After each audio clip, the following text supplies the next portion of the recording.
Mesdames et messieurs, merci à toutes et à tous d'être présents aujourd'hui, physiquement ou virtuellement, au travers de la visioconférence. C'est un peu une première pour nous. Vous connaissez notre cycle de conférences qui existe depuis plus de 10 ans et qui a toujours eu beaucoup de succès, que nous avons malheureusement dû interrompre à cause de la crise sanitaire pendant 2 ans. Et nous avons déjà fait une reprise uniquement en visioconférence. Nous voilà en faisant ce qu'on appelle aujourd'hui élégamment du mixte. Et je me réjouis que le cycle reprenne vie. Alors aujourd'hui, c'est ici Liège, les juristes parlent aux juristes. Ou à peu près, puisqu'il y a plusieurs juristes dans la salle et il y a une éminente juriste à notre tribune de ce midi, Madame Marie-Sophie de Clipeleux, qui est chargée de recherche au FNRS et qui enseigne aux facultés Saint-Louis à Bruxelles et également à l'UCL. Rattaché à l'UCL. Ah oui, c'est même bientôt fusionné. Oui, bien sûr. Si j'en crois ce qui se raconte au gouvernement de la communauté française. Donc, ces recherches portent actuellement sur la dimension collective du patrimoine culturel. Et à ce titre, il y a notamment plusieurs projets plus précisément qui retiennent son attention, la restitution des collections coloniales, le traitement juridique des restes humains au musée, tenez-vous bien, et la notion d'acteur collectif en matière d'environnement et de patrimoine. Alors, elle est l'auteur de plusieurs publications sur ces sujets. Je retiens notamment les 2 dernières dont j'ai connaissance, Protéger le patrimoine culturel à qui incombe la charge aux presses de l'Université Saint-Louis en 2020, et dans le cadre d'un ouvrage collectif, Évolution récente dans la protection du patrimoine, qui est paru chez Larcier en 2020.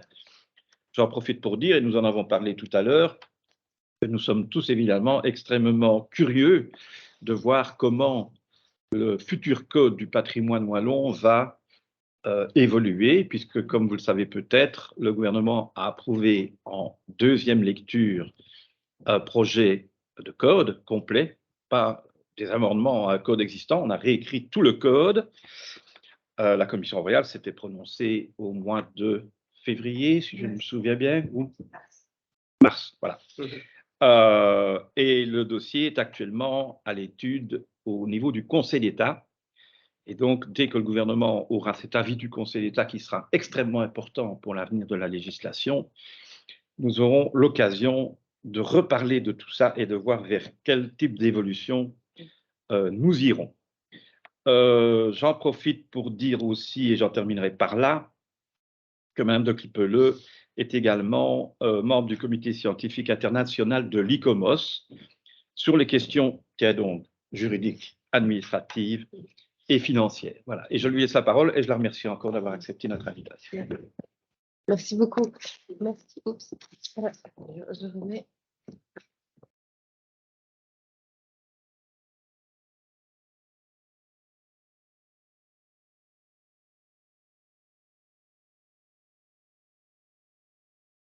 Oui, je la partage.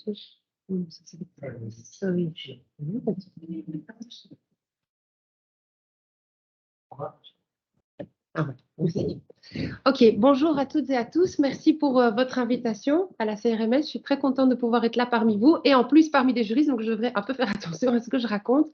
Mais l'idée de vous présenter un petit peu dans les 40 minutes que j'ai, un bref portrait de la législation en Belgique sur le patrimoine. Alors, ce qu'on peut constater, c'est qu'il y a une complexité quand même assez croissante, puisque au fur et à mesure qu'il y a des compétences qui ont été transférées, je vais y revenir, ben forcément, il y a des outils législatifs distincts qui ont été développés, et du coup, ça entraîne parfois une complexité compliquée pour les acteurs, les propriétaires, les autorités publiques, etc.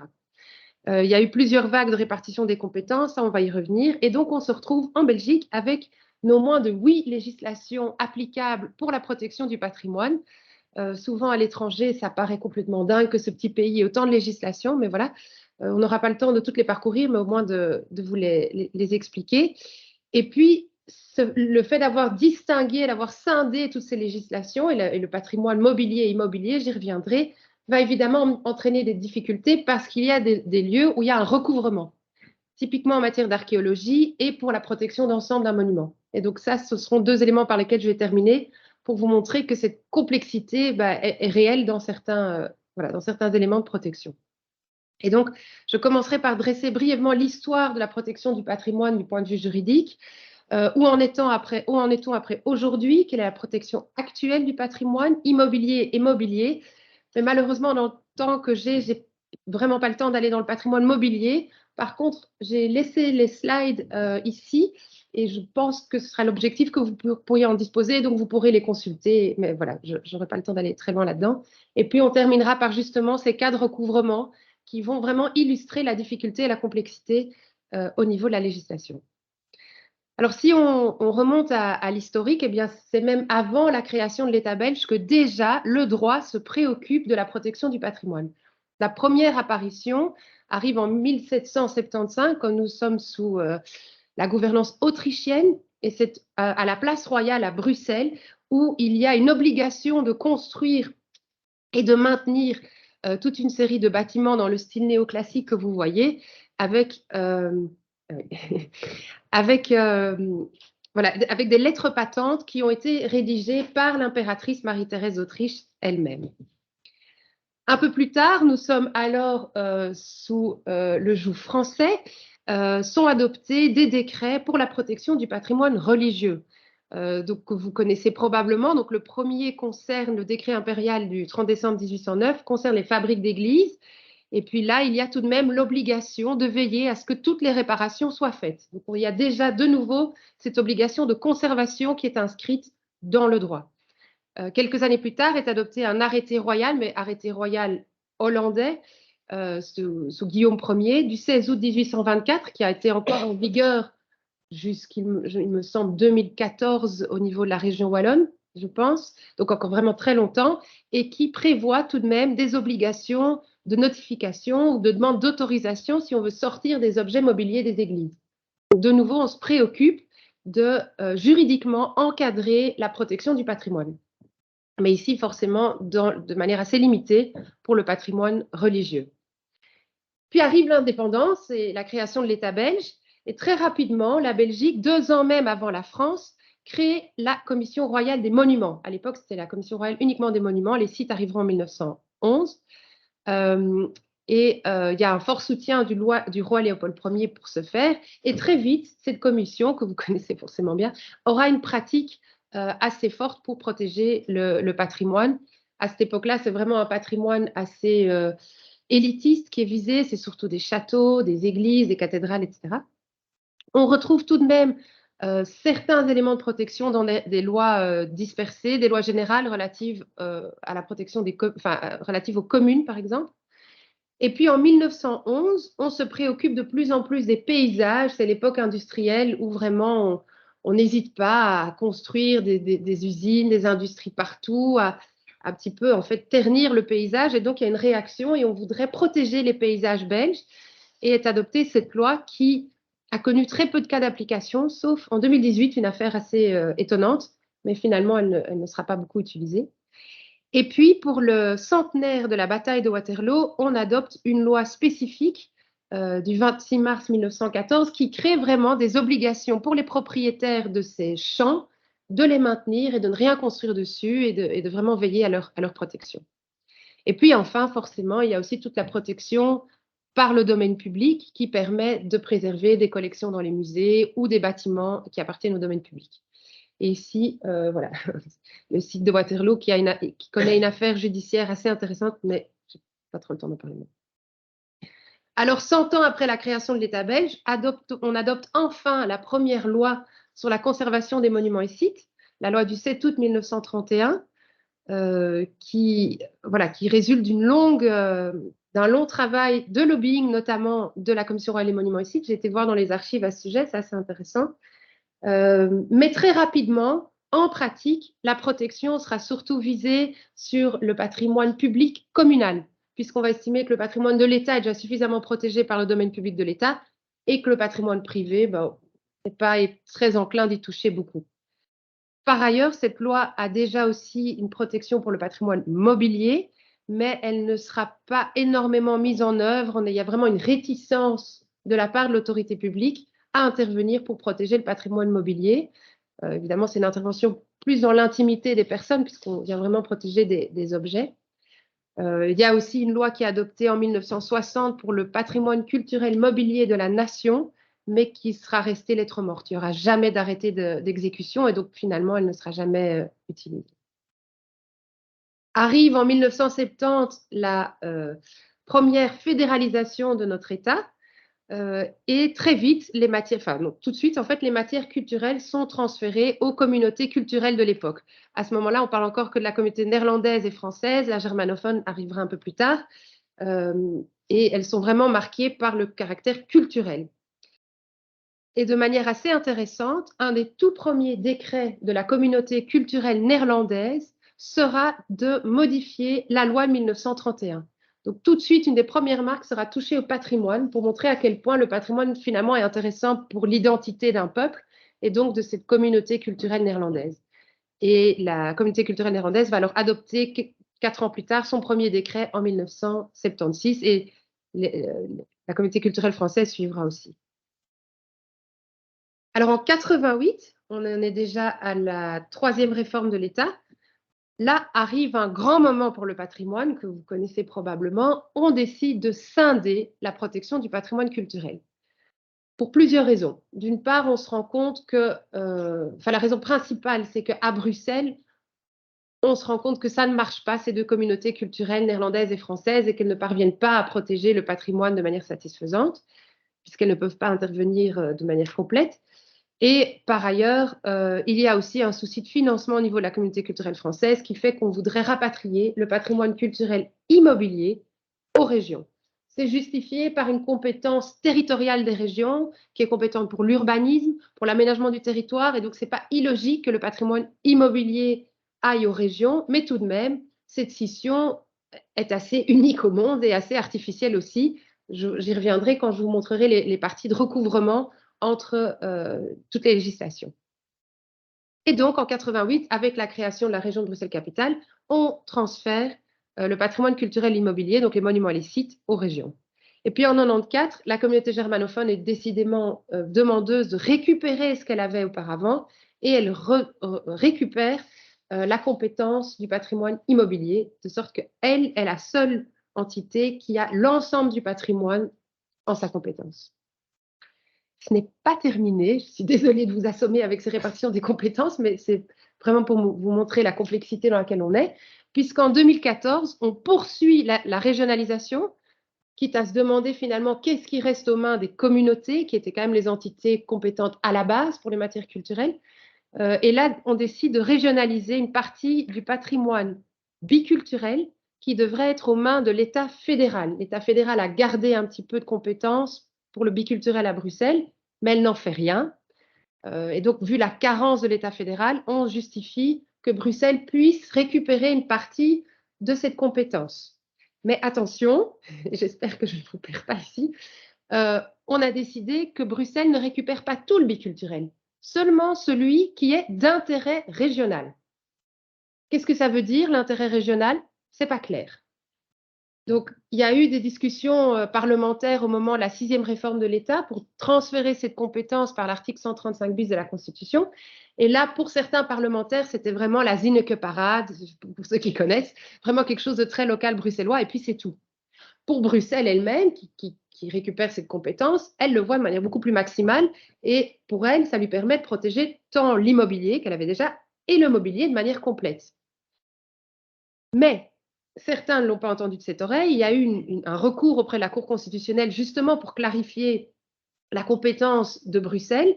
Et là, je vous ai reproduit une partie de la décision de l'arrêt du 20 mai 2021, donc il n'y a pas tellement longtemps, qui explique que le biculturel d'intérêt régional est celui qui n'a pas une envergure nationale ou internationale. Et que cette condition s'applique à chaque situation concrète.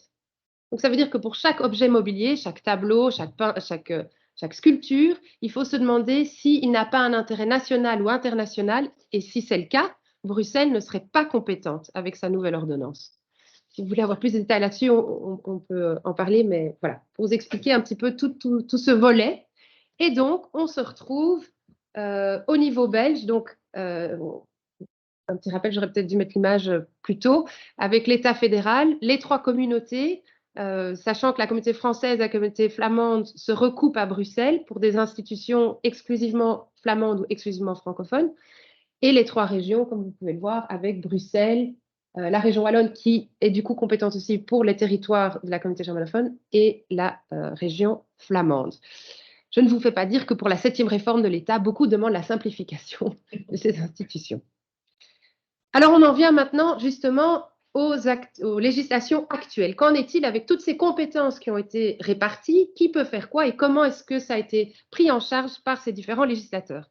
On se retrouve à Bruxelles avec une série d'articles dans le Code bruxellois d'aménagement du territoire. Donc là, le choix a été fait d'intégrer le patrimoine dans l'aménagement du territoire et plusieurs modifications qui ont été opérées.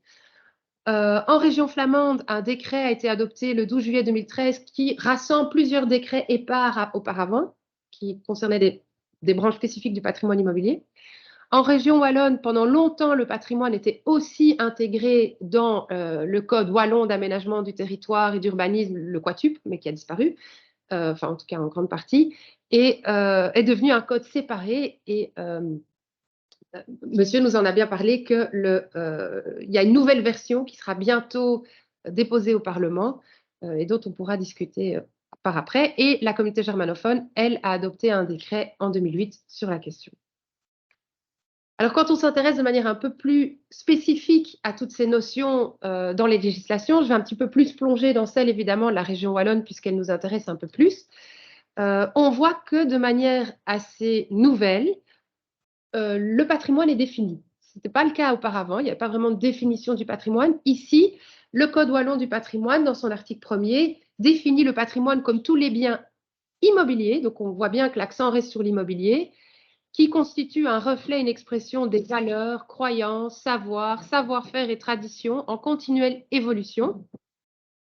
Et puis, on met en avant l'importance d'avoir un intérêt qui protège, enfin, l'intérêt qui justifie la protection, l'intérêt archéologique, historique, architectural, scientifique, artistique, social, etc. etc.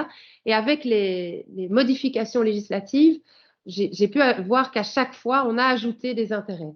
Au départ, il n'y avait pas autant d'intérêts qu'il y en a aujourd'hui, mais donc c'est intéressant, ça montre aussi qu'on s'intéresse à d'autres types de patrimoine avec un certain intérêt qui mérite protection.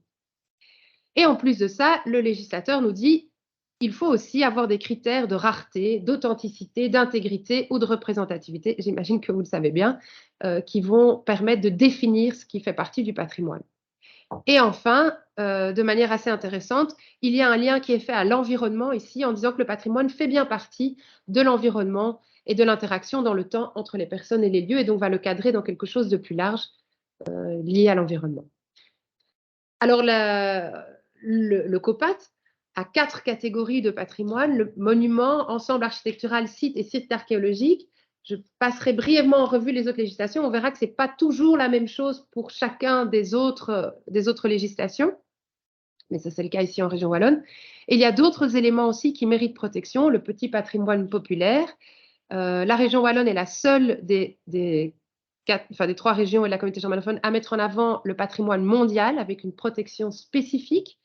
Et puis, il reconnaît aussi la notion de patrimoine exceptionnel. Donc, il joue quand même avec beaucoup de catégories de patrimoine, ce qui est assez spécifique à la région wallonne. Et enfin, avec le Code wallon du patrimoine, sont introduites des notions de patrimoine principal et de patrimoine secondaire. Alors, si je vais brièvement sur les définitions, j'ai décidé de vous mettre des petites images pour rendre la présentation plus attractive et en vous montrant une protection toute récente du 17 mai 2022, peut-être que d'entre vous ont participé au dossier, je ne sais pas. Mais donc, monument, toute réalisation architecturale, sculpturale ou végétale, isolée et remarquable, en ce compris les éléments immobilisés par incorporation ou destination et les biens culturels qui en font partie intégrante. Cette partie-là de la définition, les biens immobilisés par incorporation ou destination, ça va encore, mais les biens culturels qui en font partie intégrante, je vais y revenir quand on va parler de la protection d'ensemble. Notamment l'équipement complémentaire, les éléments décoratifs. Ici, c'est une petite carte. Vous pouvez aller consulter le lien où on voit tous les monuments protégés en région wallonne. Il y en a près de 4000, je pense, Donc, c'est pas mal, mais par exemple, en Flandre, il y en a presque plus de 11 000. Et à Bruxelles, il y en a plus ou moins 2 000. Alors ici, pour un ensemble architectural, pardon, c'est aussi un exemple pas super récent, mais un des plus récents que j'ai trouvé, le château de Longchamp à Waremme. Et là, un ensemble architectural, c'est tout groupement de construction, en ce compris les éléments qui les relient, remarquable par sa cohérence ou par son intégration dans le paysage. Donc ici, on voit bien que l'idée est vraiment d'avoir une cohérence entre plusieurs ensembles. Et par exemple, le château, c'est aussi tous les aspects, les dépendances, la drève, si je me souviens bien, qui sont protégés comme ensemble architectural. Alors, j'ai fait un screenshot, mais on ne voit pas très bien. Mais bon, il y a quand même quelques ensembles architecturaux qui sont un peu partout en région wallonne. Pour le site, là, on a une définition qui croise nature et culture de manière assez intéressante, puisque est ainsi toute œuvre de la nature, exclusivement, ou toute œuvre combinée de l'homme et de la nature, qui constitue un espace remarquable au regard d'un ou plusieurs critères visés à l'article 1er. Donc, c'est ces critères d'intégrité, d'authenticité, de représentativité, et qui est suffisamment caractéristique et cohérent pour faire l'objet d'une délimitation topographique. Et là, je vous ai mis aussi un des exemples les plus récents que j'ai trouvé, le Bois Jacques et ces fameux foxholes pendant la bataille en 1944, la bataille des Ardennes à Bastogne, qui a été classée le 20 décembre 2017. Et là, vous pouvez un petit peu mieux voir, je crois, en vert, l'ensemble des sites en région wallonne. Et enfin, on protège aussi des sites archéologiques. Le site archéologique, là, c'est tout terrain, formation géologique ou pédologique, bâtiment, ensemble de bâtiments ou sites ayant recelé, recelant ou étant présumé recelé des biens archéologiques.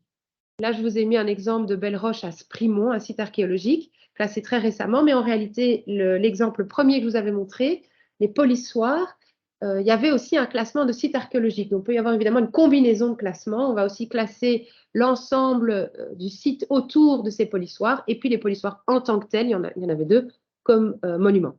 Donc, il y a évidemment des combinaisons qui sont possibles. Et là, il y a de nouveau en vert un petit peu les différents sites archéologiques.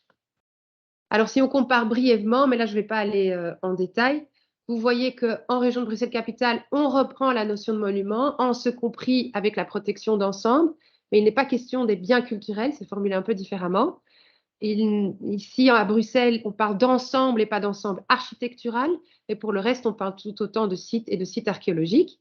À Bruxelles, on reconnaît aussi le petit patrimoine, pas petit patrimoine populaire, c'est un peu différent. Il n'y a pas donc de mention de patrimoine mondial, ni de patrimoine exceptionnel, ni de distinction entre patrimoine principal et patrimoine secondaire. En communauté germanophone, de nouveau, on retrouve la notion de monument, ensemble tout court, la notion de site archéologique et aussi bien archéologique. On les met ensemble. Sont aussi protégés le petit patrimoine et on a une catégorie spécifique pour le bâtiment significatif. Donc, il y a un peu une catégorie en dessous des monuments. Et puis finalement, en région flamande, on a aussi la notion de monument. Là, par contre, il y a une notion assez spécifique en Flandre de site urbain ou rural, qui n'est pas la même chose que le site de la loi de 1931. Il y a eu des discussions à un moment donné, parce que certains étaient classés comme sites et d'autres comme site urbain ou rural. Des uns avaient droit à des compensations, les autres pas. Et donc, ils ont dit, oui, mais c'est quand même la même chose. Et là, le juge a dit, non, non, c'est différent. C'est la législation flamande nouvelle et l'ancienne législation de l'État belge. Alors, on reconnaît aussi la protection de paysages historico-culturels et enfin de sites archéologiques. Et la Flandre a aussi une mention spécifique pour la protection des petits éléments paysagers. Donc, ça recoupe un peu ce qui est connu avec le petit patrimoine populaire. Si on regarde comment sont protégés tous ces éléments, quels sont les instruments que le législateur va choisir de mettre en avant pour protéger ces éléments, bien là, il y a quand même une certaine similarité. Chaque région a des inventaires, souvent plusieurs, des inventaires reconnus. De plus en plus, on travaille aussi avec des inventaires communaux. La Flandre vient de modifier aussi son décret pour justement permettre des inventaires communaux, comme c'est le cas avec le Code du patrimoine ici en région wallonne. Donc ça, c'est un premier outil qui est vraiment un outil plutôt de documentation scientifique. Il y a quelques effets juridiques, mais assez minimes, qui y sont liés. Et puis, il y a l'outil de la protection provisoire, voire d'une protection moindre, comme une sous-catégorie entre simplement la mise à l'inventaire et la vraie protection. En région Wallonne, il y a la liste de sauvegarde, mais qui n'est que temporaire. L'idée est d'être mis sur la liste de sauvegarde le temps de savoir si on va être protégé définitivement. Si après 1 an, il n'y a pas de décision, il n'y a pas de, enfin voilà, on sort la protection provisoire. À Bruxelles, en revanche, c'est le même terme, liste de sauvegarde. Par contre, là, on peut être de manière définitive sur la liste de sauvegarde. Ce n'est pas une protection temporaire, c'est une sorte de sous-catégorie, enfin une protection un peu moindre, même s'il y a évidemment des obligations pour le propriétaire de maintien en bon état. Et puis, en communauté germanophone, en région flamande, on parle d'arrêté de classement ou d'arrêté de protection provisoire, mais donc c'est un petit peu la même chose, évidemment, que la liste de sauvegarde. Et enfin, l'instrument de protection ultime, forcément, c'est le classement, qui entraîne une servitude légale d'utilité publique et qui, parfois, suppose qu'il y a une zone de protection autour avec un certain périmètre. Le périmètre n'est pas défini dans la loi et donc dépend souvent, il semble que c'est maximum 200 mètres, si je ne me trompe pas, autour du monument classé. Puis, en région flamande, on parle de zone de transition, mais donc c'est vraiment la même chose. Ça, c'est pour les instruments, pour savoir quels sont les instruments de protection. Et puis, une fois protégés, quels sont des outils qui permettent de conserver ces biens qui ont été protégés? Quels sont les outils que les législateurs ont décidé de mettre en avant pour conserver le patrimoine protégé? Là, il y a en région Wallonne, depuis le Code du patrimoine, la fiche patrimoniale, qui regroupe l'ancienne fiche d'état sanitaire et l'étude préalable. À Bruxelles, on parle d'un plan de gestion patrimoniale. En Flandre, un plan de gestion. Et en communauté germanophone, un permis de patrimoine pour les travaux. Et donc, l'idée est de vraiment là avoir des documents qui permettent d'accompagner les gestionnaires de biens, les propriétaires, à la conservation du bien. En région Wallonne, on a aussi mis en place toute une procédure avec des réunions d'accompagnement à plusieurs étapes pour veiller à ce que la personne qui doit donc conserver le bien, logiquement le propriétaire, mais ça peut parfois être un gestionnaire, soit accompagné dans cette charge de protection du patrimoine. Et voilà pour le patrimoine immobilier. Pour le patrimoine mobilier, ce n'est pas nécessairement beaucoup plus simple. Je vois que j'ai un tout petit peu de temps de le passer brièvement en revue. Et donc là, on a aussi 4 législations différentes. En communauté française, il y a le décret du 11 juillet 2002 qui concerne le patrimoine mobilier et immatériel. Et depuis quelques mois, on a un nouveau décret qui va d'ailleurs être entre autres commenté à une conférence en novembre 2020, je crois le 18 novembre ou le 17 novembre à Namur dans le cadre d'une conférence du CIPAR sur les trésors dans les églises, ça vous intéresse. Et on va aussi, du coup, sera commenté ce nouveau décret, mais qui porte que sur le patrimoine mobilier et pas immatériel. Pour l'immatériel, il y a encore toujours ce décret de 2002 qui continue à être d'application. En Flandre, on travaille avec le Topstukken décret, donc le décret des pièces maîtresses du 24 janvier 2003. La communauté germanophone a un peu tardé à prendre des mesures. Elle a pris un décret en 2017, mais à ma connaissance, il n'y a pas vraiment encore eu de classement suite à ce décret. Et à Bruxelles, eh bien c'est compliqué, comme toujours à Bruxelles. Donc il y a cette ordonnance du 25 avril 2019, mais comme je vous disais, elle est pour la protection du patrimoine culturel mobilier à Bruxelles. Mais c'est donc pas très clair ce qu'elle peut vraiment protéger comme patrimoine mobilier à Bruxelles. Il y a ce biculturel d'intérêt régional qui plane un petit peu comme une épée de Damoclès. Voilà, je ne sais pas très bien comment en pratique c'est résolu. Enfin, si j'ai eu des contacts à l'administration, mais ils ne savent pas encore très bien non plus comment cet arrêt de la Cour constitutionnelle va être interprété. Mais donc voilà, il y a cette compétence aussi. Et puis à côté de ça, il y a évidemment tout ce qui concerne le droit de l'Union européenne, qui lui va vraiment réglementer la circulation des biens au sein ou en dehors de l'Union européenne. Et ça, je ne vais pas vous embêter avec ces droits de l'Union européenne, simplement pour vous montrer qu'on a des règlements pour exporter les biens culturels en dehors de l'Union européenne, et donc en ce compris le marché de l'art à Londres, puisqu'avec le Brexit, la Grande-Bretagne est sortie de l'Union européenne.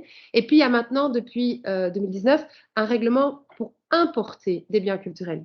Et donc ça, c'est assez intéressant, parce que ce règlement limite l'importation d'objets souvent assez anciens. Il y a des seuils d'ancienneté de 250 ans, donc c'est plus vieux que les autres seuils pour l'exportation.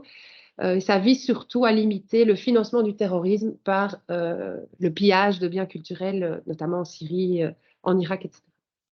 Et on a aussi une directive qui date de 93 mais qui a été réformé en 2014, sur la restitution de trésors nationaux au sein d'États membres de l'Union européenne. Donc voilà, il y a des annexes, mais ça, je vous en fais grâce, avec, où on énumère toutes des catégories de biens culturels mobiliers. Et donc ça, c'est les annexes du règlement exportation qui a très fort inspiré nos législations en Belgique, beaucoup s'y réfèrent. Et puis, il y a le règlement importation qui est un petit peu différent, pour ne pas faciliter les choses. Ce n'est pas exactement les mêmes catégories. Et les seuils sont un petit peu différents aussi pour le règlement d'importation. Donc voilà, donc il y a des seuils d'ancienneté, il y a des seuils de financiers, à partir de quand on doit demander un certificat pour importer ou exporter des objets.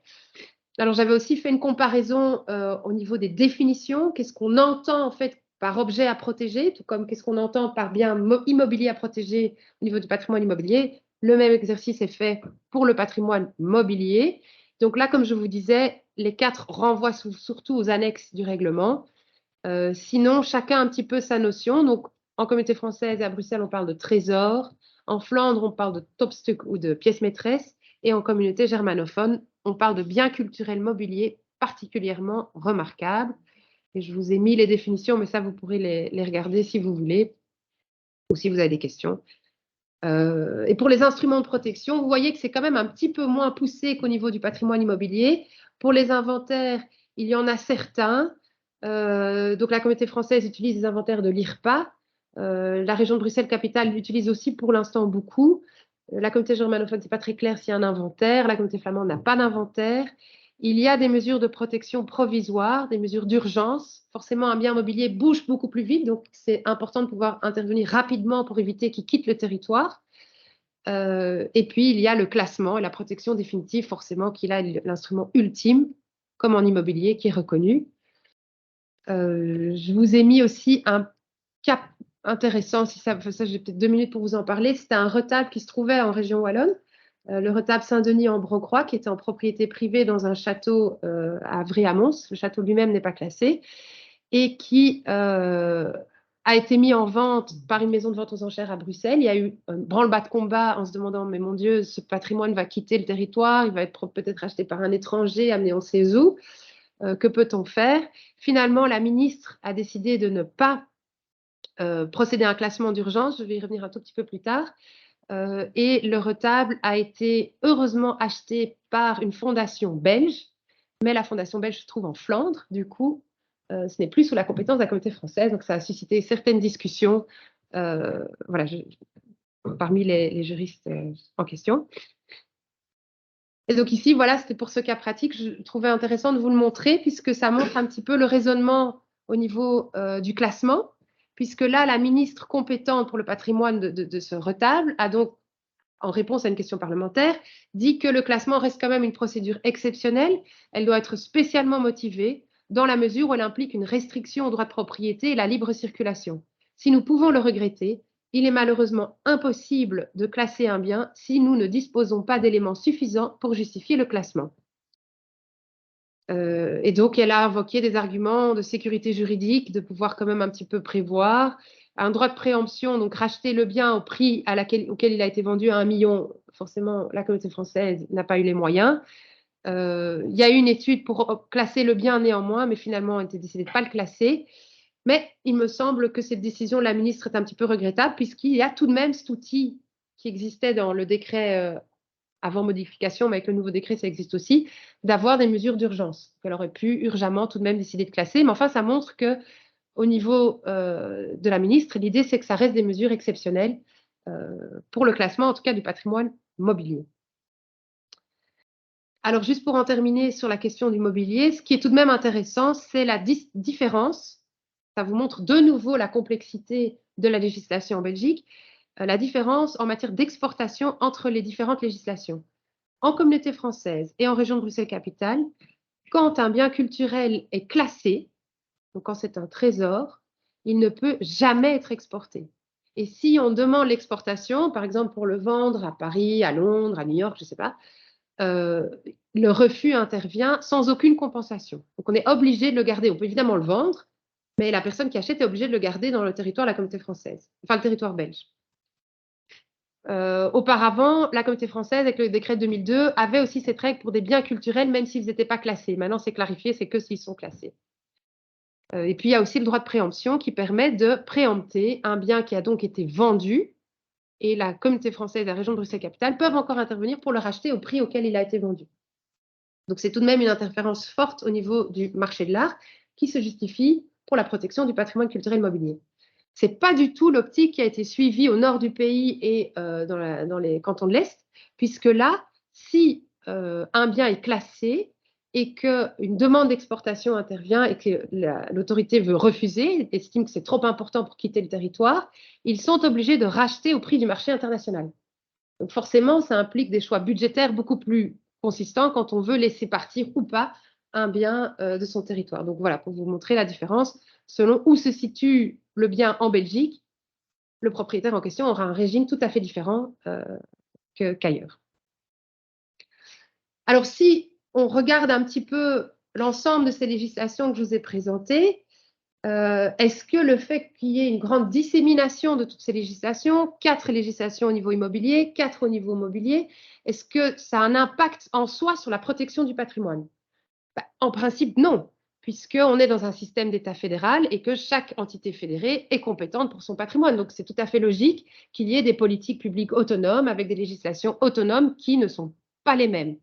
En soi, il n'y a pas vraiment de... Enfin, c'est dans la logique de l'État fédéral, il n'y a pas de problème. En revanche, il y a tout de même des choses à noter, c'est que ça entraîne une certaine complexité, surtout la scission entre l'immobilier et le mobilier, notamment au niveau des administrations, des autorités publiques, des ministres compétents, etc. C'est aussi plus compliqué au niveau des contreparties en cas de classement, notamment en matière fiscale. Ça, je peux répondre à des questions si vous voulez, puisqu'au niveau du soutien fiscal, c'est différent aussi à chaque fois. C'est compliqué aussi, surtout en matière de mobilier, puisque pour la circulation des biens culturels, en fait, il faudrait un accord de coopération pour savoir si, par exemple, le retable dont je vous ai parlé, qui était en communauté française pendant, je ne sais pas, des siècles, se trouve en communauté flamande en quelques mois de temps, qui est compétent pour classer? Est-ce que c'est quand même la communauté flamande puisqu'elle s'y trouve maintenant, ou est-ce que la communauté française peut estimer qu'elle a tout de même un droit de suite, si je puis dire, pour le classer? Le décret de 2002 le prévoyait pendant 3 ans, c'était encore possible de le faire, mais le nouveau décret ne le prévoit plus, parce que c'est aussi compliqué. Forcément, on va aller classer quelque chose qui est sur le territoire d'autrui, et on va les gérer comment alors? Et donc pour ça, il aurait fallu un accord de coopération qui a été demandé dès 2001-2002, mais qui n'a jamais été adopté. Et j'ai aussi noté une certaine forme de déresponsabilisation qui pourrait être notée au niveau des autorités publiques, puisqu'on voit un fort mouvement, en tout cas au niveau de l'immobilier, de décentralisation vers le local, où de plus en plus de communes sont invitées à prendre en charge la protection du patrimoine immobilier, sans nécessairement disposer des moyens humains et financiers pour le faire. Et sans non plus parfois avoir la distance pour le faire. Voilà. Donc ça, c'est aussi des discussions qui peuvent être intéressantes. Est-ce que c'est souhaitable de transférer autant vers les communes ou pas? Et je terminerai au niveau de la complexité justement par ces formes de recouvrement qu'il y a entre le patrimoine mobilier et immobilier, qui souligne un peu le caractère artificiel de cette scission. Et donc c'est assez frappant en matière d'archéologie et en matière de protection d'ensemble. En matière d'archéologie, eh bien, on voit que la région et les régions et la communauté germanophone sont compétentes pour les fouilles, donc l'archéologie préventive ou la découverte fortuite. Elles sont compétentes pour la protection des sites archéologiques que j'ai mentionné au début. Elles sont compétentes pour réglementer la profession ou occupation de détecteurs de métaux, qui sont d'ailleurs des professions qui sont uniquement sur agrément en région wallonne, en région de Bruxelles-Capitale. En Flandre, ils sont un petit peu plus cool. Et ils sont compétents pour la demande d'agrément pour dépôt de biens archéologiques. Par contre, les communautés interviennent avec de nouveau la région de Bruxelles-Capitale maintenant qui a obtenu un peu plus de compétences. S'il y a des biens mobiliers dans le sol qui sont extraits du sol et qui forcément après extraction du sol redeviennent mobilières. Et donc pour protéger ces biens culturels archéologiques mobiliers, c'est les communautés qui interviennent, puisqu'elles sont compétentes pour le mobilier. Et puis la région de Bruxelles-Capitale a voulu résoudre un peu la problématique en disant qu'il y a une dévolution des biens issus des fouilles pour la région. Donc là, vu qu'il n'y a pas vraiment, il y a une difficulté des communautés, la région le reprend. Ici, je vous avais mis un exemple d'un cas, peut-être que vous en avez entendu parler. C'était des fouilles faites en France par quelqu'un avec un détecteur de métal, alors c'était archi interdit, qui a été réenterré ces pièces en Flandre, à Gingelom, et qui les a découverts fortuitement. Et puisque c'était permis selon la Flandre, il a dit, eh ben voilà, regardez, j'ai fait cette découverte. Mais malheureusement, on a remarqué que la terre autour des pièces était différente et du coup, le subterfuge a été découvert. Mais donc ça, c'est typiquement des objets mobiliers qui ont été déterrés du sol. Ici, c'était une fouille à Bruxelles où on a trouvé une épave du XVe siècle en dessous du parking 58. Et ici, c'est un exemple d'un lion sculpté qui a été trouvé par des fouilles archéologiques et qui, j'espère que je ne dis pas de bêtises, je crois qu'il est classé par la communauté française comme trésor. Et donc, objet mobilier une fois qu'il est sorti du site.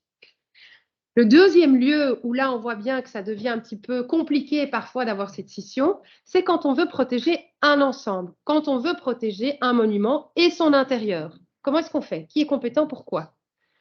Il y a toute une question juridique que je vous épargnerai. Comment est-ce qu'on qualifie les biens immeubles par nature, les biens meubles par nature, les biens immeubles par destination? Il y a un nouveau code civil qui clarifie un petit peu les choses.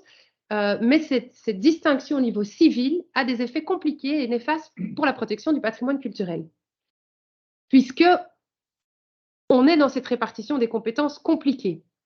Comme je vous disais, le patrimoine immobilier, c'est les régions. Le reste, c'est les communautés et la région Bruxelles-Capitale. Et puis, il y a l'État fédéral, c'est vrai, j'en avais pas parlé, qui est évidemment compétent pour les établissements scientifiques fédéraux, comme ici à Bruxelles, le War Heritage Institute, donc l'ancien musée de la guerre, qui est sous la compétence de l'État fédéral, mais il est protégé comme monument par la région. Et la région a introduit un arrêté pour classer avec le monument tous les objets ici dans le musée. Et il y a un recours qui a été introduit au Conseil d'État et je pense qu'il n'a toujours pas eu de décision pour savoir si la région était compétente pour classer l'ensemble avec le musée. Et donc, on est face à une difficulté d'utiliser certaines catégories civiles puisque certains objets mobiliers ne sont pas des biens immeubles par destination. Immeuble par destination, c'est quand c'est en fait un objet mobilier mais qui est rattaché au bien immobilier. Alors, il devient immobilier selon le droit civil. Alors, c'est facile. Alors, c'est les régions, puisqu'elles sont compétentes pour l'immobilier. Mais ce n'est pas toujours le cas. Et donc, qu'est-ce qui se passe de ces objets mobiliers qui ne sont pas immobiliers par destination, mais qu'on voudrait protéger ensemble pour éviter forcément qu'ils disparaissent et que ça réduise la valeur patrimoniale du bien. Et ça souligne aussi la difficulté aussi des meubles qui sont arrachés d'un monument, comme une orgue, qui est immeuble par destination, mais si on l'enlève, elle redevient meuble. Qui est compétent pour protéger l'orgue une fois qu'elle ressort, une fois qu'elle est arrachée à l'immeuble? Il y a eu aussi un cas ici à Hasselt avec des manuscrits qui ont été repris et qui ont été protégés comme topstuk par la communauté flamande, alors que c'était dans un lieu protégé comme patrimoine immobilier. Et donc ici, je vais un petit peu plus vite. En fait, le cas le plus emblématique que vous connaissez peut-être, c'est le Palais Stockley, que je n'ai, moi, jamais eu l'occasion de visiter, donc peut-être certains d'entre vous, je ne sais pas. Mais ça, c'est vraiment le cas le plus emblématique à comprendre. Donc, c'est une œuvre d'art totale de Joseph Hoffmann. Il va y avoir une exposition l'année prochaine au Musée du Cinquantenaire à son sujet. Et cet architecte a conçu l'ensemble du bien à l'intérieur et à l'extérieur, en ce compris la salle à manger avec des fresques de Klimt, le service de table, les peignoirs, les chaises, le mobilier, enfin tout était vraiment conçu par cet architecte. Quand la région de Bruxelles-Capitale a classé l'immeuble, s'est posé la question, que faire de tous ces objets mobiliers? Ce n'est pas immeuble par destination. Donc la région n'est pas compétente en principe. Eh bien, en réalité, elle peut l'être par sa définition du monument. C'est ce que je vous avais dit au tout début. Quand on définit le monument, c'est toute réalisation architecturale remarquable, en ce compris les biens culturels qui en font partie intégrante. Et donc, tout l'enjeu est de déterminer ces biens culturels qui en font partie intégrante. Est-ce qu'ils forment un ensemble indissociable? C'est un peu le critère dans la jurisprudence Stockley. Alors, la région peut classer ces objets mobiliers, même s'ils ne sont pas immobiliers. Donc, c'est une exception qui a été admise à une compétence qui devrait appartenir à un autre. On le comprend bien dans le cas du Palais Stockley, c'est même patrimoine mondial, donc là, on voit bien l'intérêt, mais ce n'est pas toujours évident, forcément. Par exemple, pour un propriétaire, de déterminer si certains tableaux, certains objets mobiliers risquent d'être protégés avec le monument et donc d'être immobilisés.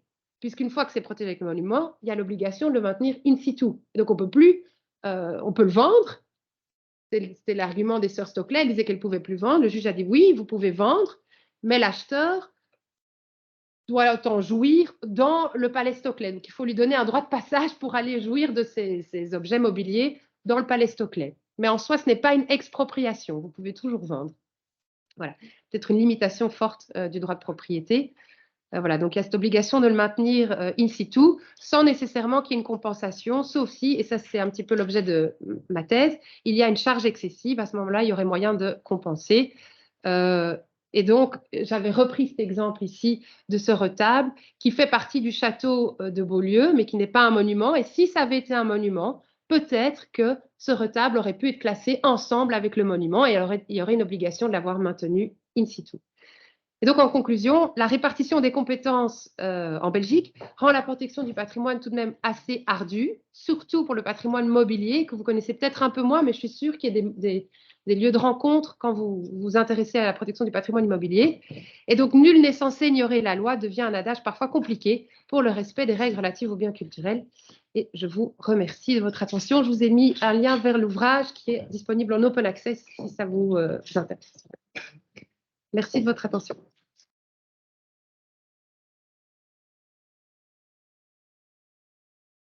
Merci beaucoup. Inutile de vous dire que cet exposé a suscité pas mal de réflexions dans pas mal d'esprits présents, et j'espère aussi dans les personnes qui sont en ligne.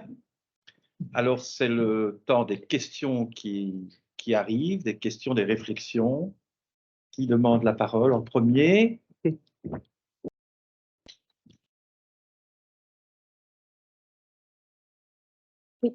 Fatou. Merci pour cet exposé très clair.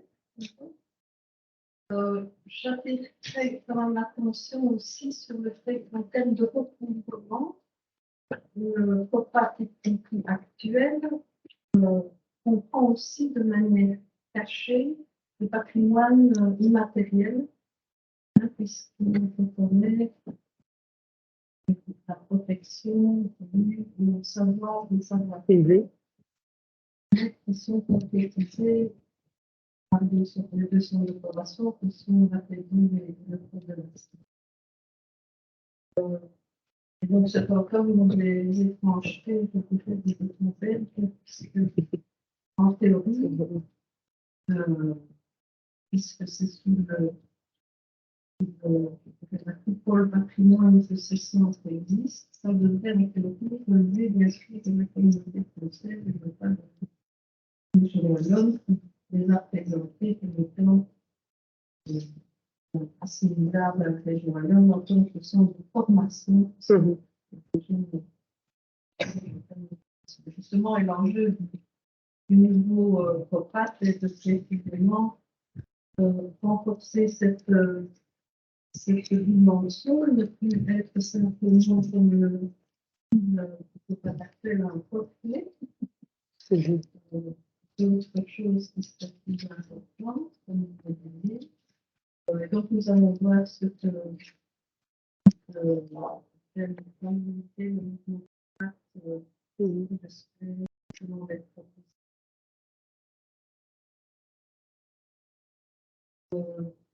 aussi à noter que la région de Bruxelles-Capitale, elle, c'est bien saisie, je dirais, du patrimoine immatériel.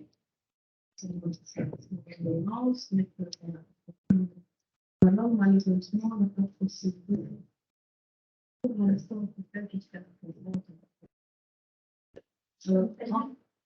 Il y a un peu plus fort parce que les personnes en ligne ne vous entendent pas. Le micro est passé sur la table, donc par la ligne des fois. Également, je dirais, vous avez bien identifié les inconvénients, je dirais, de cette complexité institutionnelle. Je dirais que pour justement les institutions fédérales, cette complexité est très, très dangereuse potentiellement, puisque, comme vous savez peut-être ou sans doute, on est en train progressivement de vider les collections du Musée royal de l'armée pour les placer en plan. dans des petits musées qui vont être créés de manière locale. Et évidemment, c'est le prévu, je dirais, au vidage des autres musées fédéraux.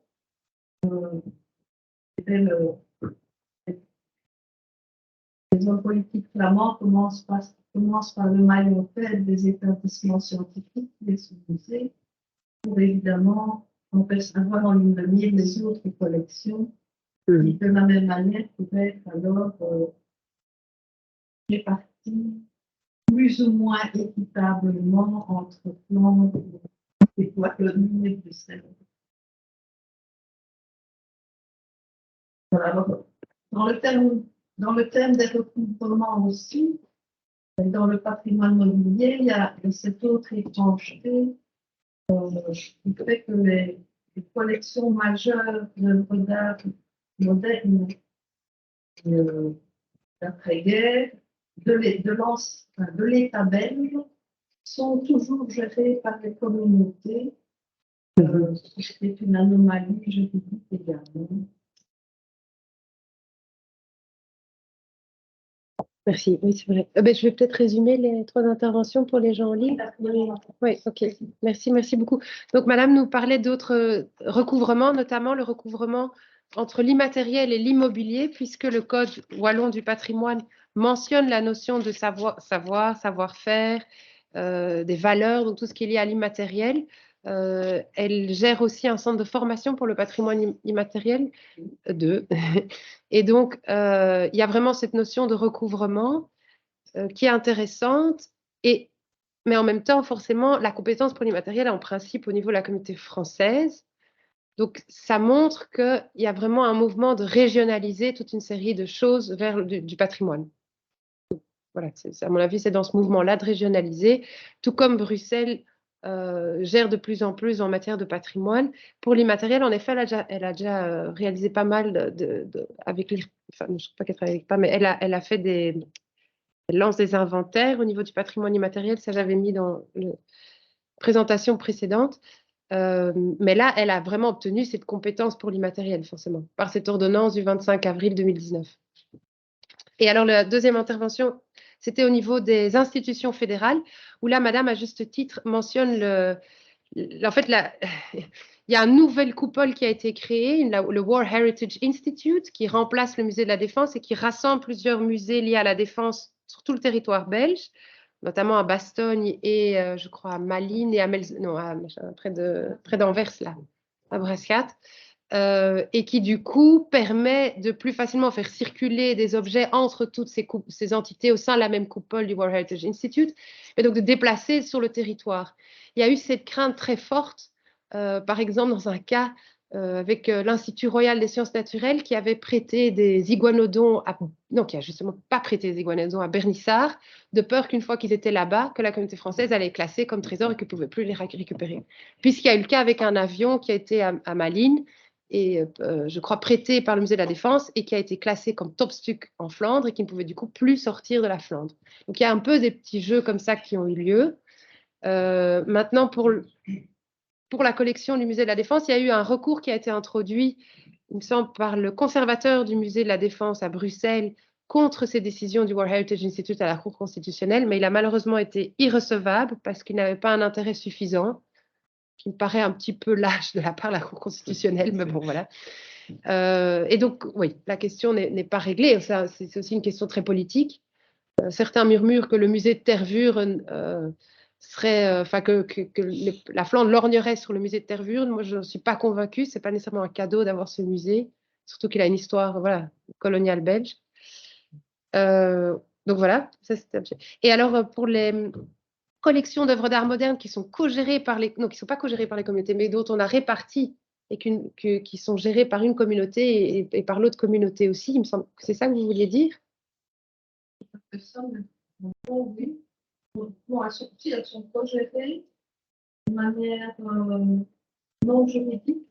Oui, c'est ça. Oui. Mais pas directement maintenant. Oui, voilà. Oui. Oui, ça j'avais entendu suite à la fédéralisation. Alors ils ont séparé des collections. Et par exemple aussi au conservatoire, il y a toute une collection du conservatoire qui est co-gérée par les communautés, il me semble.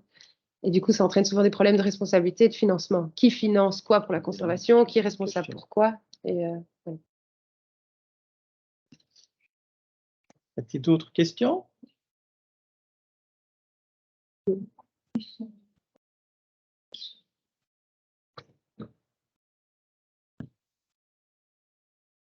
Madame?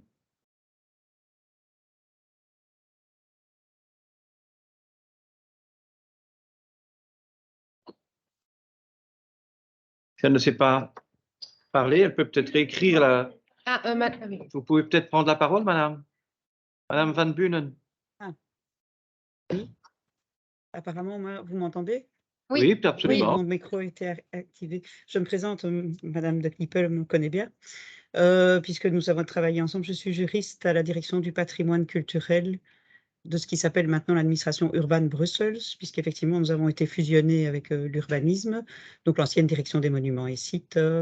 Et effectivement, j'ai participé activement à la rédaction de la fameuse ordonnance. Je travaille depuis plus de 15 ans aux monuments et sites, et donc la fameuse ordonnance de 2019.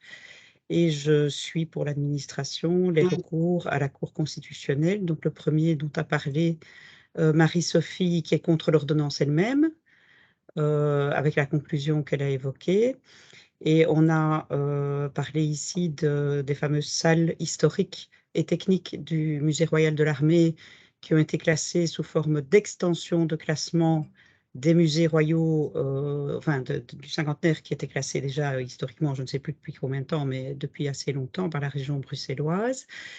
Et donc l'extension de classement est fondée sur la fameuse définition dont nous disposons pour un monument, ce sont les éléments en faisant partie intégrante. Et j'allais noter dans le chat, nous venons de recevoir, il y a un communiqué de presse du 13 octobre de la Cour constitutionnelle elle-même sur sa réponse à la question préjudicielle posée dans le cadre donc, du recours qui est effectivement toujours pendant devant le Conseil d'État, recours introduit par le Conseil des ministres fédéral et le fameux WHI, hein, je ne vais pas le prononcer en anglais, World Heritage Institute, donc en arguant du fait qu'il y a une insertion de la région dans la gestion des musées fédéraux. C'est amusant aussi quand on lit le recours, parce qu'en fait, le musée, et on vient de se rendre compte ici que finalement, on a refait toute une salle non classée, non classée au niveau où on a été plus loin dans le classement de la conservation de la scénographie, mais on parle bien d'objets, on ne parle pas de... l'argument des parties adverses était de dire que c'est de l'immatériel. Ce n'est pas de l'immatériel, mais c'est vrai qu'il y a l'idée de conserver ces alignements de vitrines et cette présentation historique muséale, mais avec les objets formant des collections. Ce n'est pas chaque objet qui est classé, mais c'est des collections d'uniformes, des collections de canons, des collections, etc. Enfin, je ne vais pas rentrer dans le débat parce qu'il est très long, on peut en faire, il y a des pages et des pages de débat pour le Conseil d'État. Mais ce qui est important, c'est que finalement, tous les musées fédéraux, quasiment, je pense, sont classés comme monuments. En totalité, c'est des classements souvent anciens.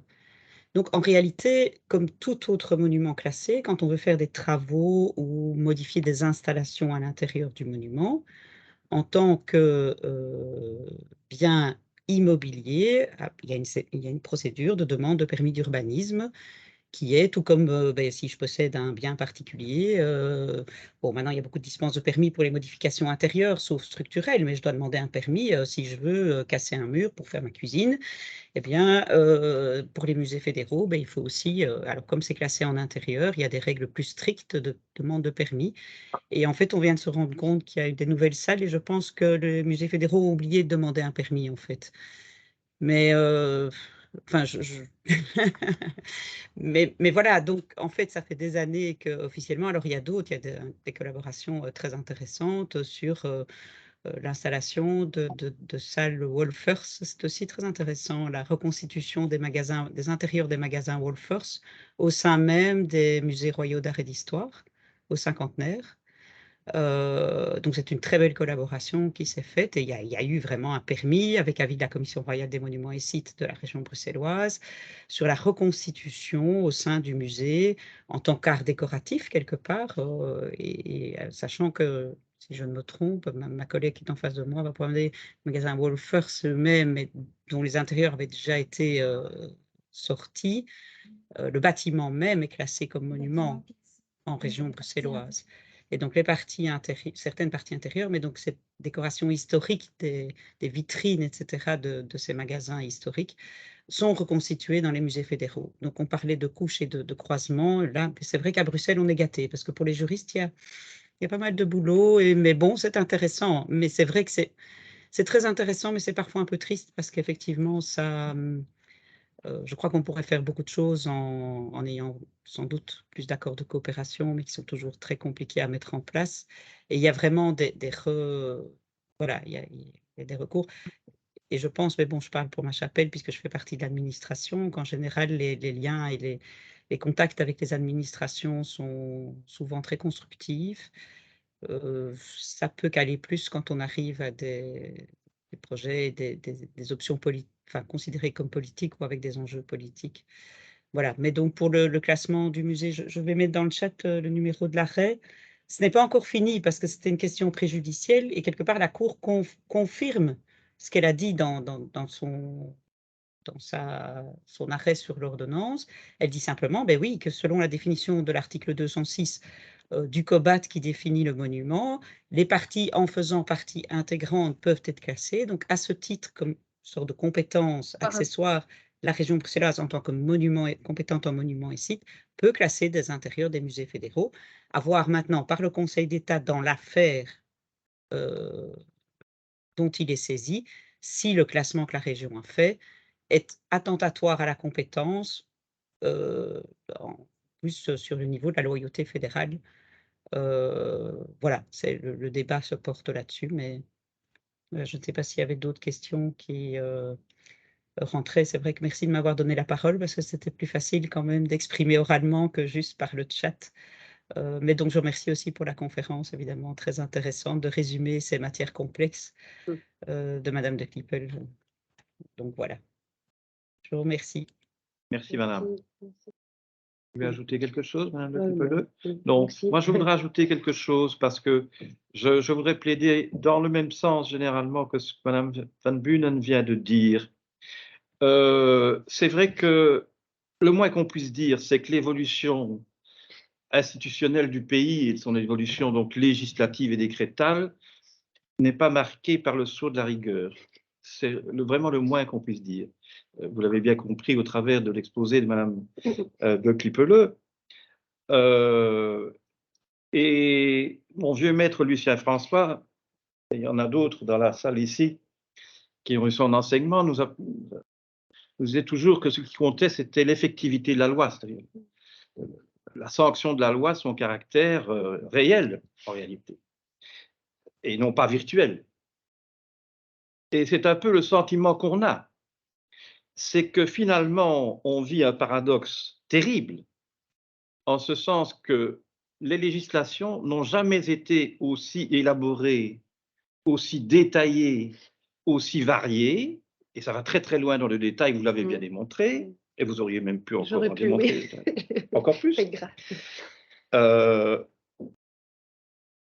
on ne l'a jamais aussi mal appliqué qu'aujourd'hui, et aussi peu. Il suffit de regarder le nombre de classements qu'il y a. Vous avez fait allusion à 4000 biens classés en Wallonie, il y en a presque 60 000 aux Pays-Bas. C'est pour vous dire l'abîme qui nous sépare de la vraie protection du patrimoine. Et il en va de même sur le plan budgétaire. On n'a jamais autant prévu de budget dans toutes les parties du pays pour la protection et la conservation du patrimoine. Et je suis bien désolé de le dire, mais celui-ci n'a jamais été aussi en danger que maintenant.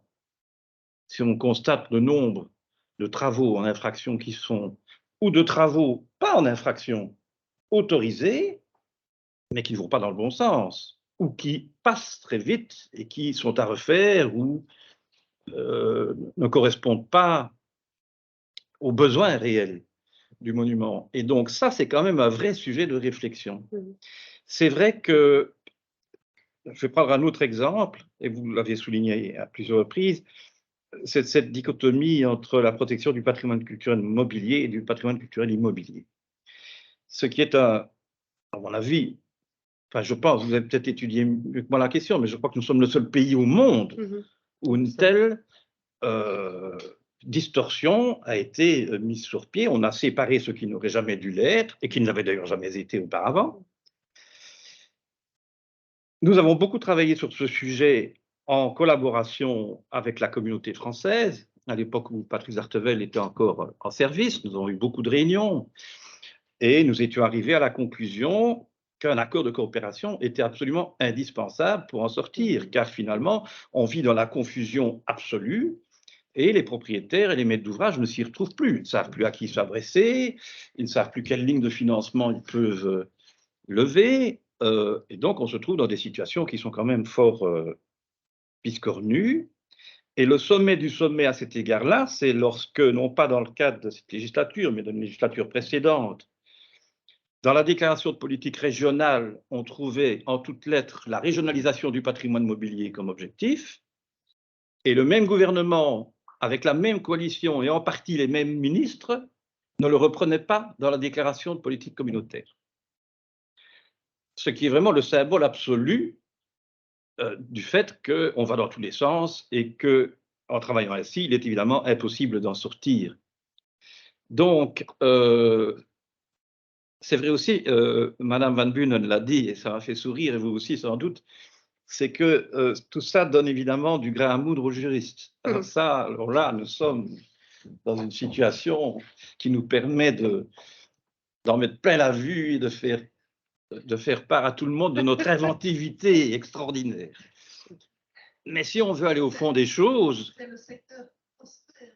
mais oui, mais c'est bien malheureux parce que là où dans tous les autres pays du monde, on utilise l'essentiel de son génie et de son activité pour effectivement protéger et mettre en valeur le patrimoine, chez nous, on perd beaucoup de temps en palabres et en révision. Depuis que je suis dans la carrière, je crois que j'ai connu 6 codes du patrimoine. C'est hallucinant, ça n'existe nulle part ailleurs non plus. Donc, franchement, c'est un vrai sujet de réflexion et certains décideurs feraient bien de s'interroger à cet égard-là. Et les juristes ne peuvent pas imposer de vision à cet égard-là. Ils ne peuvent faire qu'une chose, c'est que ça se passe le moins mal possible et qu'on utilise des textes qui soient le plus, non seulement le mieux en relation avec la problématique qui est posée, mais aussi que ça se passe le moins mal possible et que l'effectivité de la loi, j'y reviens, hommage à Lucien François, soit au maximum. Voilà ce que je voulais vous dire parce que ça me démangeait l'esprit tout à l'heure. Merci. Françoise Lejeune. Ah, Françoise Lejeune, oui, Françoise. Tu m'entends, Françoise? Ah, moi, elle ne m'entend pas. Ah, c'est pas Françoise Lejeune. Françoise Lempereur, oui. Qui est professeure à l'Université de Liège. Vous connaissez Madame Lempereur? Oui. De nom, en tout cas, Madame Lempereur? Moi, je je ne n'ai vous pas entends beaucoup parlé pas. de l'immatériel. Oups. Le patrimoine immatériel, ben oui.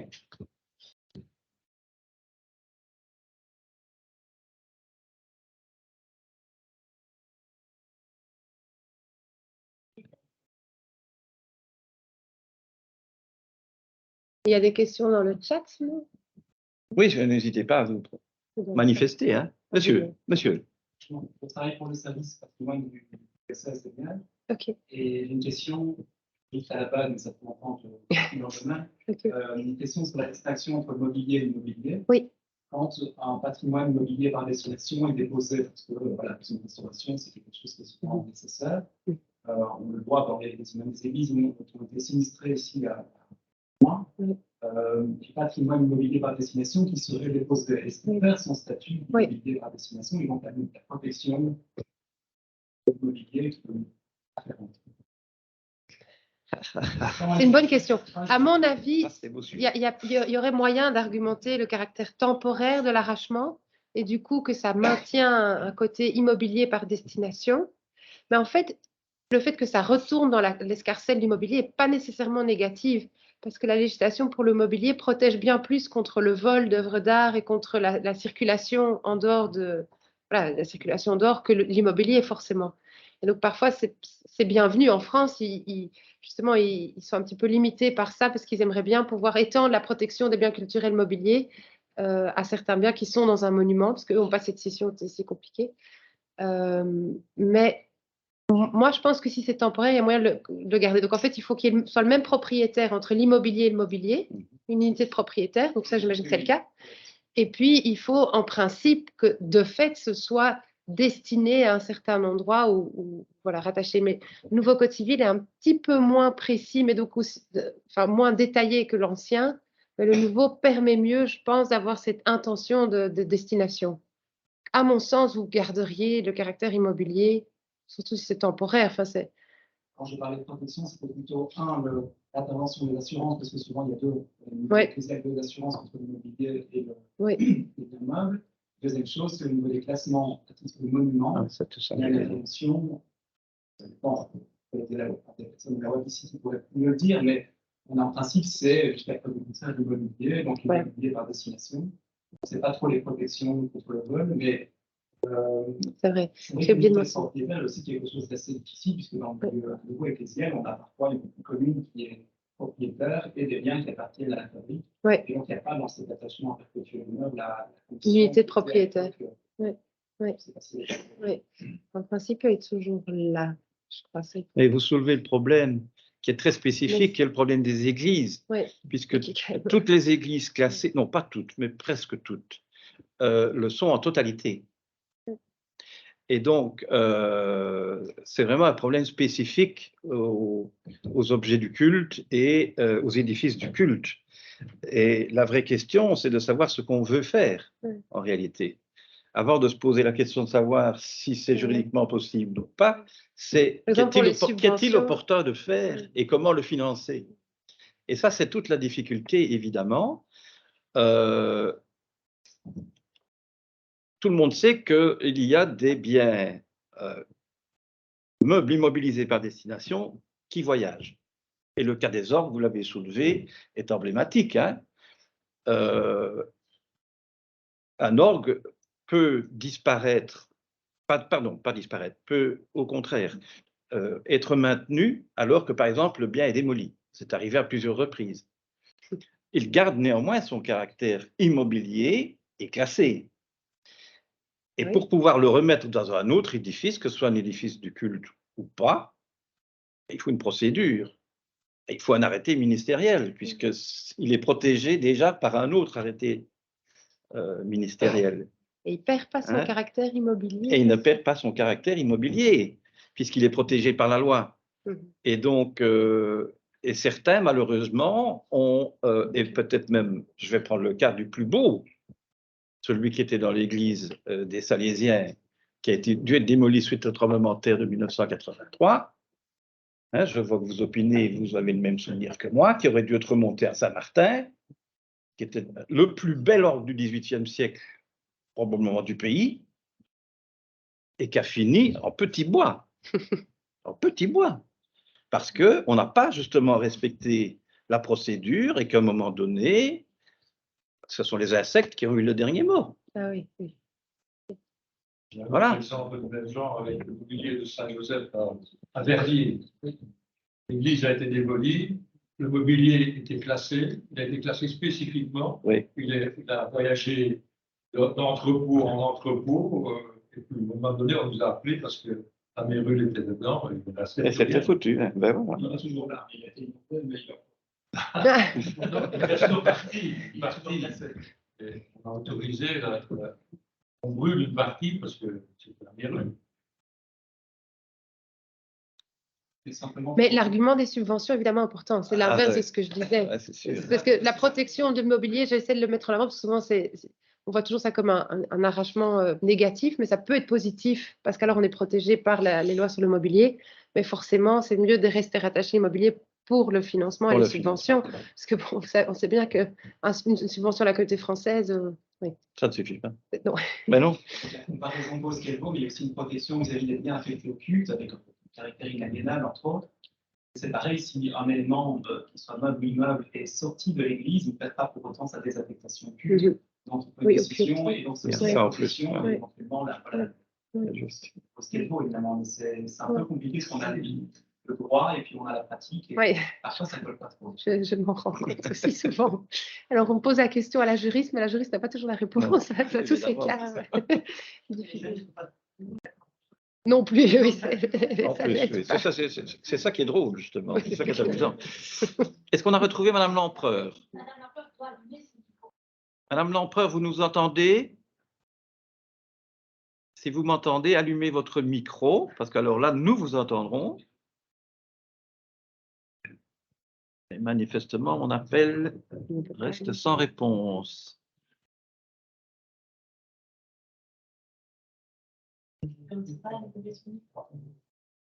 J'essaie d'autoriser, mais elle doit l'allumer. Elle ne l'allume pas. Non. Je ne sais pas pourquoi. Une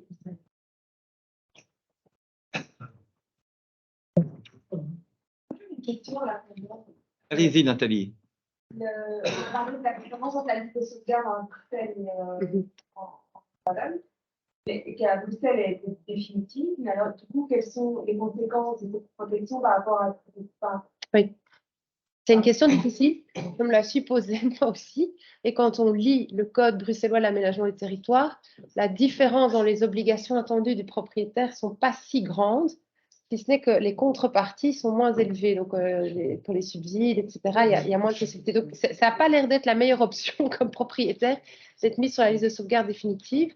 Et il me semble, après en avoir parlé notamment avec Stéphane Demeter, aussi Véronique qui est toujours en ligne et pourra confirmer qu'il n'y a pas tellement de cas, justement, de bien placer sur la liste de sauvegarde, précisément parce que, voilà, finalement, ça entraîne une grosse charge aussi, sans qu'il y ait nécessairement toutes les mêmes contreparties que si on est classé.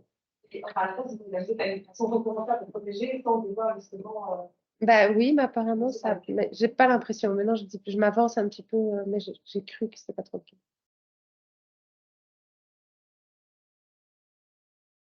Je crains fort que nous ayons perdu Madame Lempereur, j'en suis bien désolé. Mais peut-être encore d'autres questions. Y a-t-il d'autres interventions dans la salle? Madame Van Bunen, qui voulait reprendre la parole? Ah, elle a écrit qu'il y a des évolutions au sujet de la liste de sauvegarde. Oui.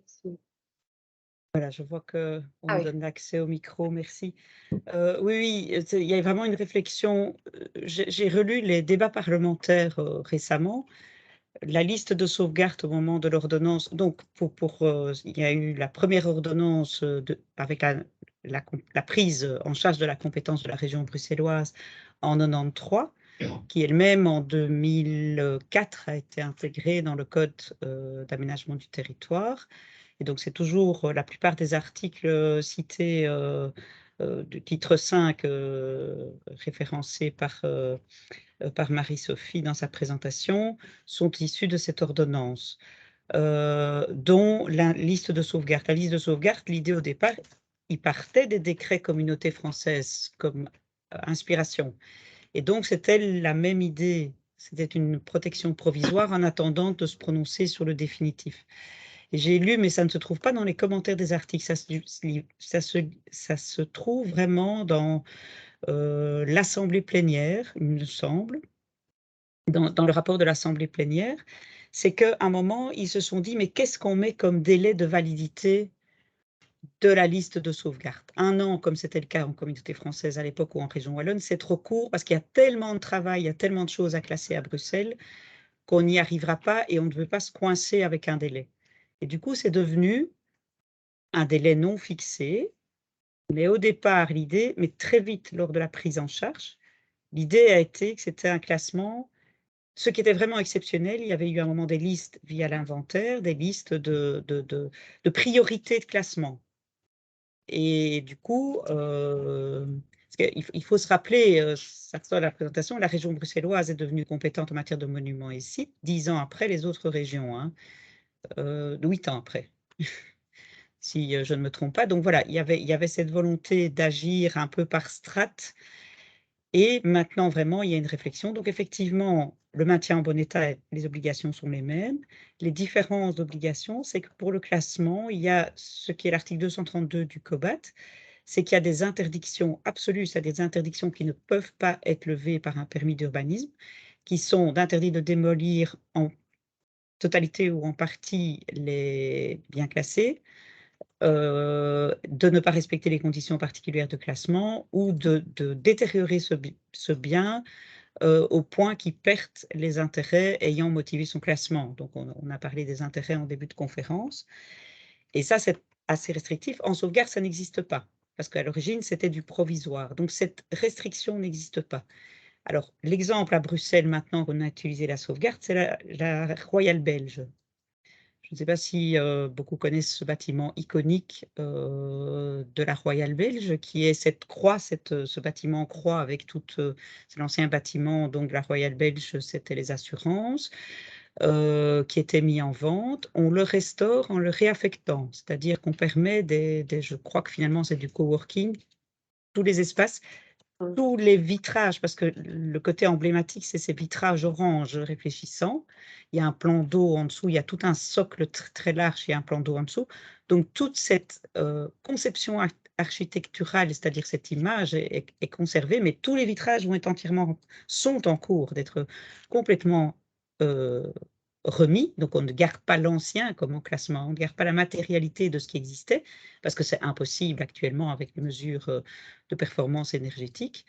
Et ça permet effectivement de réaffecter ce bâtiment de façon beaucoup plus souple. Et je pense qu'il y a, la réflexion est en cours au sein de l'administration, il y a vraiment une réflexion pour des bâtiments dont on veut préserver une partie, mais qui permettent quand même une évolution dans le temps, beaucoup moins contraignante, donc des transformations possibles, beaucoup moins contraignantes qu'en cas de classement. Donc ça, c'est vraiment l'idée. Mais effectivement, il n'y a aucune subvention qui y est associée. Mais il y a toujours le maintien en bon état qui est finalement la base. Voilà. Mais je pense qu'il devrait y avoir encore sans doute des évolutions, mais je pense qu'il y a un côté intéressant sur ces aspects-là.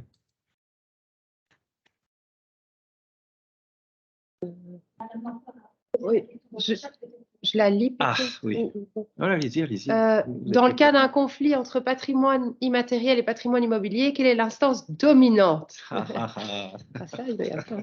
Exemple, le kiosque de Fosse-la-Ville, immobilier, donc Wallonie, mais important pour le carnaval local, immatériel, donc FOIB. Oui, c'est vrai, j'ai parlé tout le temps de communauté française, c'est peut-être perturbant. Donc, sur le plan juridique, ça reste la communauté française, mais au niveau politique, on parle de la Fédération Wallonie-Bruxelles. J'imagine que... très bonne question, mais en fait, non, il n'y a pas de dominance, puisqu'on est dans un système avec des entités fédérées autonomes. Et en Belgique, on a choisi, à l'inverse d'autres États fédéraux, d'avoir un système de compétences exclusives. Donc, est compétent chacun sur son territoire et dans ses matières, à l'exclusion des autres. Ce qui entraîne évidemment des difficultés. Et d'où le recouvrement là, pour la protection d'ensemble. Eh bien, en fait, c'est une compétence implicite de la région dans la compétence d'une communauté. Et ici, pour le cas immobilier immatériel, en principe, ils devraient agir conjointement et s'accorder conjointement sur une protection avec les deux ministres qui signent, les deux gouvernements, pardon, qui signent un même arrêté de protection ou deux arrêtés de protection. C'est tout l'intérêt d'avoir des accords de coopération. Voilà, c'est d'éviter ce genre de problème. Et oui. Dans ce cas particulier, ce qu'auraient pu faire les carnavalistes, les joueurs du carnaval, c'est de faire passer le kiosque en tant que problème, puisque dans le décret communauté française sur le patrimoine immatériel, il y a bien prévu que l'on puisse classer également les sites et les les éléments matériels Oui. qui sont en lien avec, ça complique. avec la manifestation immatérielle. C'est vrai. Donc là, je ne sais pas si ça. ça aurait été bien de se mettre sous l'empire, je dirais, d'une seule et même entité fédérée. Et là, ils auraient pu davantage gagner leur combat. Oui. Même si la communauté française, à ma connaissance, n'a pas encore vraiment activé, mais je vais vérifier parce que j'ai quitté la communauté française il y a un certain temps, n'a pas activé cette ligne. Il me semble, hein. Oui. Donc, mais vous avez raison, c'est dans le décret, mais je n'ai jamais vu de cas.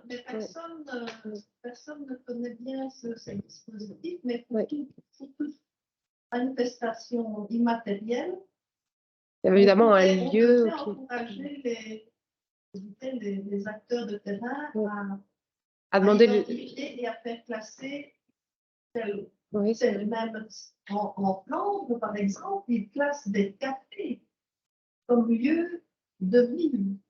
Et des cafés qui ne sont pas remarquables du tout à l'intérieur. Il n'y a pas d'architecture ou d'éléments spécifiques. Oui, ils sont généralement vieillots, mais il n'y a franchement rien de remarquable du point de vue mobile. Mais les cafés, par exemple, en Flandre, sont reconnus en tant que lieu de vie et témoin d'une vie encore active. Donc le kiosque aurait pu très bien faire partie de ça. Imaginez qu'un gouvernement d'une main signe un déclassement et un autre gouvernement signe un classement. C'est improbable. Hein. De toute façon, ça rejoint l'expression. C'est une question de pouvoir. Et d'effectivité de la loi. La loi existe et on n'applique pas. Et donc on démolit. Le directeur du musée voulait le reportage d'investigation d'association que ça s'est fait. Que le classement a été introduit. C'est ça. Il était classé comme monument. Hein. Comment? Il était classé comme monument. Un ministre régional signe un déclassement comme monument. Et qu'un bourgmestre fait démolir le bien classé, sans autorisation. Il y a un classement comme patrimoine mobilier. Là, on est vraiment dans un peu fou. C'est ça le jeu institutionnel. Oui, c'est vrai. Mais c'est une. Pourquoi pas? Mais alors, la communauté française exercerait des pouvoirs implicites sur la compétence de la région wallonne, quoi. Qui râlerait, oui, qui risquerait de protester. La Dieu et le cours de soigner, qu'est-ce que c'est d'autre? Peut-être par le biais de la formation. Les centres d'interprétation sont des musées, théoriquement uniquement compétence de la région, de la communauté française. Il y a déjà des empiètements. Mais ça... Il y a déjà des empiètements. Et pas d'accord de compréhension. Oui. Madame l'Empereur demande si le nouveau décret du patrimoine culturel immatériel. Ça, moi, je ne suis pas au courant. Donc, je sais qu'il y a ce nouveau décret du patrimoine mobilier, comme je vous ai dit, qui a été adopté, mais que ça ne concerne pas l'immatériel. Non. Donc, ça, j'avoue, je ne suis pas. Non. Le nouveau décret, il parle de 3 choses en particulier. C'est les trésors, c'est les biens, la liste d'intérêts, les biens d'intérêt patrimonial, donc une nouvelle liste à créer, et les biens qui appartiennent aux églises, au sens large du terme. Et donc, c'est ces 3. Ça, c'est pour le patrimoine mobilier. Non, c'est le nouveau... Oui, non, pour l'immatériel. Ah, pardon. Non, oui. Parce que justement, l'ancien décret avait les deux et le nouveau a que le mobilier. Effectivement, il y a une case spéciale pour les lieux du culte, enfin les patrimoines religieux. Je crois que nous pouvons clôturer nos travaux. Vous connaissez la règle du jeu, les 14 heures. Voilà, je voudrais encore remercier beaucoup Madame de Tripeleux pour son intervention. Alors, nous ne laissons jamais partir nos conférenciers sans un petit souvenir, bien entendu. Et donc, ça, c'est un ouvrage que nous avons sorti il y a quelques années, suite à une journée d'études que nous avons organisée au château de Versailles en décembre 2007. Et on va vous remettre également quelques numéros du bulletin de notre commission. dont l'un, qui n'est pas encore dedans, mais que vous allez avoir dans 5 minutes, sur un petit article que j'ai commis sur la différence entre patrimoine culturel, mobilier et immobilier. Ah bah. C'est celui-là? Vous êtes sûr, madame? J'ai arrêté de lire. Ah oui, il est dedans. C'est bien. Parfait, voilà. Et on vous remercie encore de vous.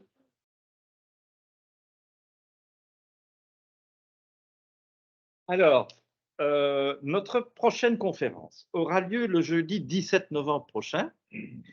Et là, nous aurons une conférencière virtuelle. Donc, la conférence se fera en visioconférence. Et ce sera Madame Aline Magnin, qui est directrice des laboratoires de recherche des monuments historiques au château de Champs-sur-Marne. Certains d'entre vous se souviennent peut-être qu'il y a une petite vingtaine d'années, Carole, nous avions reçu Madame Palot-Frossard, qui était directrice de ce même laboratoire à l'époque. C'est Madame Magnin qui lui a succédé. Les laboratoires de Champs-sur-Marne, que j'ai eu le bonheur de visiter une fois, existent depuis plus de 50 ans. Je vais vous dire si nous sommes au Moyen-Âge ici, et participent à beaucoup de grands chantiers de restauration, non seulement de restauration de monuments, mais également d'œuvres mobilières, nous y voilà, qui sont protégés évidemment. Et l'accent de l'exposé sera mis sur les matériaux et les techniques. Ce laboratoire menant une double activité et de service et de recherche qui mobilise une très large palette de compétences différenciées. Et donc, j'espère qu'après cet exposé, ce laboratoire n'aura plus de secret pour vous. Voilà. Je vous souhaite une excellente après-midi en vous remerciant de votre présence. Merci.